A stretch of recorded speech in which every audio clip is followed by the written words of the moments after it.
Se você me perguntasse se alguma vez pensei que estaria sentada em uma clínica esperando o médico para ver se estava grávida ou não, eu teria rido da sua cara.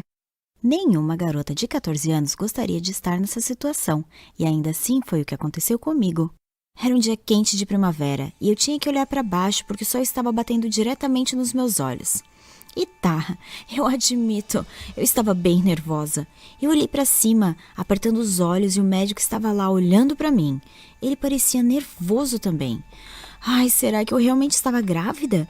Então comecei a suar nas costas e senti meu corpo pegando fogo. Ele me pediu para segui-lo até a sala e pediu para eu me sentar. Nossa, aí ele falou assim: Avril, sinto muito, mas as notícias não são boas. Nossa, quando ele falou isso, eu comecei a chorar na hora. Então travei. Parece que você está sofrendo de um raro distúrbio hormonal. Embora você tenha apenas 14 anos, de acordo com os resultados dos exames, você na verdade biologicamente tem 63 anos. Isso significa que você... Aí nessa hora eu não escutei mais nada do que ele disse. O que ele queria dizer? A sala começou a girar e eu senti que eu ia desmaiar. 63? 63 anos? Espera, isso significava que eu não estava grávida?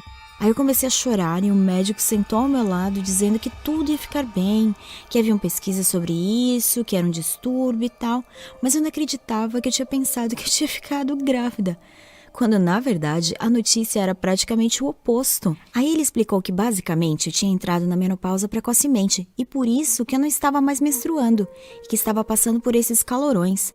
Naquela hora mesmo, quando ele me contou aquilo, eu estava tendo o pior calorão que eu já tinha sentido. Eu senti como se alguém tivesse me jogado no fogo, de tanto que eu estava suando e com tanto calor que eu sentia. Aí ele disse que eu deveria ter trazido o meu pai ou minha mãe, algum responsável, porque legalmente eu não conseguiria comprar o remédio que ele queria me prescrever. Bom, e tudo o que ele disse era muito confuso. Só o que eu queria era fugir. Por que eu não podia ser uma garota normal como as outras da minha idade?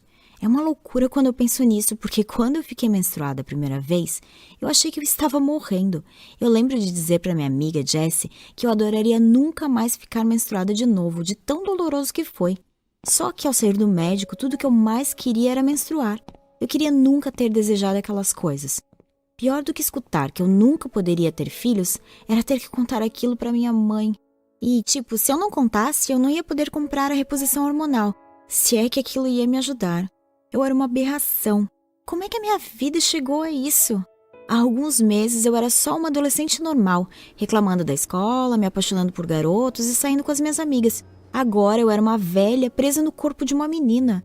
Aquilo tudo era muito estranho e eu estava muito assustada. Bem, enquanto eu estava indo para casa escutando música, eu dizia para mim mesma que não tinha nada pior do que aquilo. E pensar que eu tinha sido uma tola em pensar que eu estava grávida. Quer dizer, se toca, Avril. Eu havia adiado muito ir ao médico porque eu estava paranoica com aquilo. Fazia uns 6 meses que eu estava com aqueles sintomas esquisitos.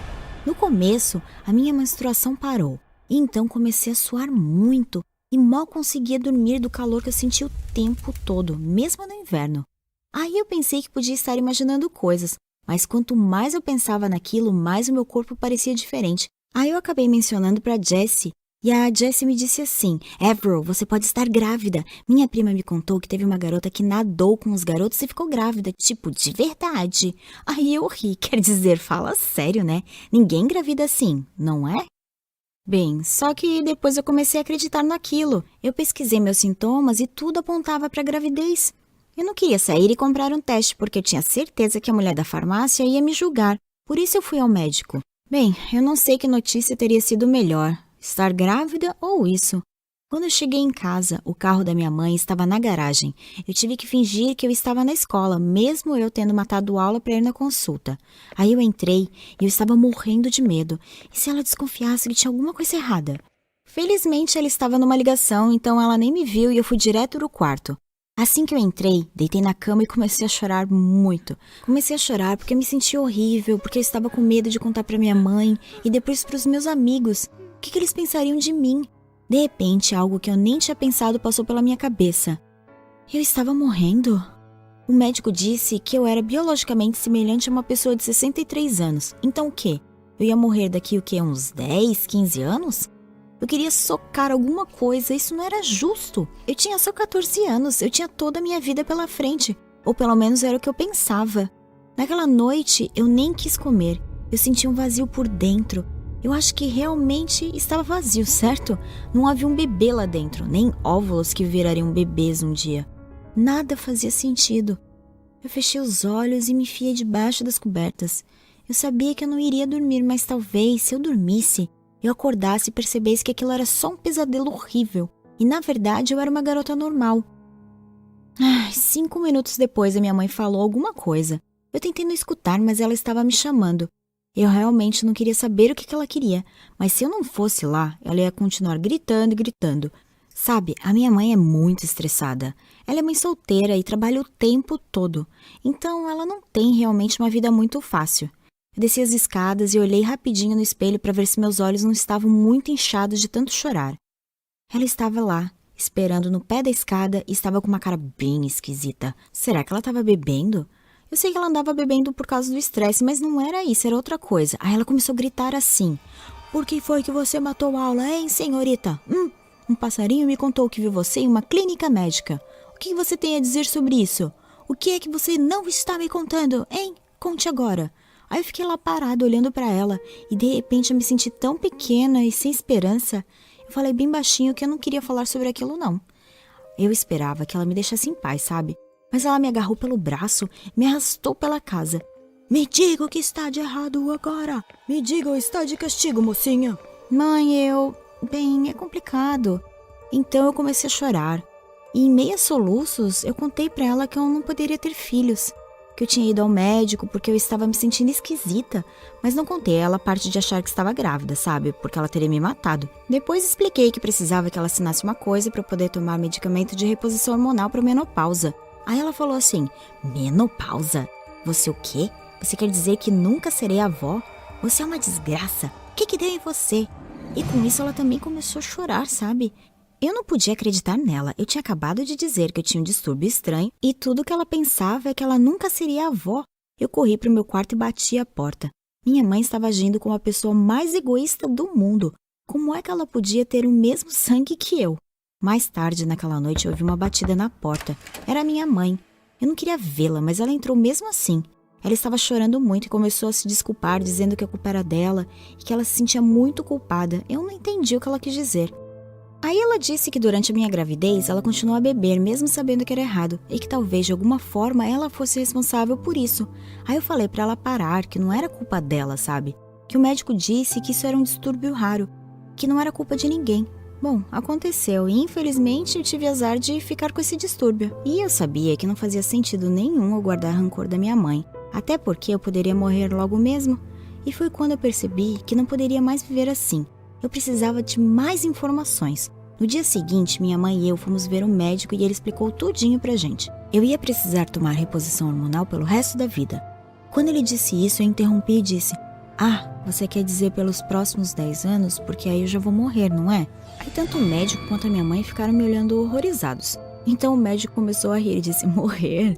Não, Avior, não, querida. Isso é um problema sério de hormônio, mas você não vai morrer, não. Sim, biologicamente você tem perto de 63 anos, mas você ainda viverá muito para ser uma velhinha bem senhorinha. E quem sabe quando você tiver uns 20 anos, alguma cura milagrosa apareça. Não perca as esperanças. Tá, fácil ele dizer isso, porque não era ele quem tinha ovários vazios e não poderia ter filhos no futuro. Eu senti como se tivesse sido forçada a crescer, sabe? Eu pulei de alguém sem preocupações para alguém que já tinha perdido até a maternidade. Eu era uma velha por dentro. Ninguém nunca iria querer namorar comigo. Eu seria motivo de zoação da galera. Bom, ainda bem que minha mãe estava lá comigo, porque ela entendia das coisas e eu não estava entendendo nada. Aí o médico pediu pra gente ficar lá fora enquanto saía a receita e pediu pra voltar dentro de um mês. Enquanto a gente esperava lá fora, a gente ficou em silêncio. O médico estava atendendo outro paciente e disse que não demoraria. Cerca de 10 minutos depois, a porta abriu e uma senhora saiu. Ela olhou pra mim e disse, sorrindo assim, sabe? Levanta a cabeça, menina. A vida não é tão ruim, ou é? Olha pra mim, eu tenho 89 anos e estou morrendo. Mas veja, eu estou sorrindo. Aí eu acenei com a cabeça, fechei os olhos, tentando organizar meus pensamentos. Mas quando eu abri de volta, ela já tinha ido embora. A minha mãe estava me chamando com a mão. Vamos, filha. Venha, vamos pegar o seu remédio e ir pra casa. Venha, vai ficar tudo bem, eu prometo. E eu acreditei. Naquele momento eu acreditei nela. Eu sabia que ficaria bem porque, honestamente, sempre tem alguém lidando com algo muito pior do que você. Além disso, eu ainda sou muito jovem para pensar em bebês. Quer dizer, tem certeza que daqui uns 15 anos eu posso adotar um bebê ou talvez encontrem a cura? Quem sabe? Até lá os homens possam até ficar grávidos. Bem, enfim, quem sabe o que vai acontecer. A partir daquele dia eu decidi adotar a mesma atitude daquela senhora. A vida realmente não é tão ruim assim, não é? Bem, o que você achou da minha história? Por favor, diga nos comentários abaixo. E não esqueça de curtir o vídeo e se inscrever no canal.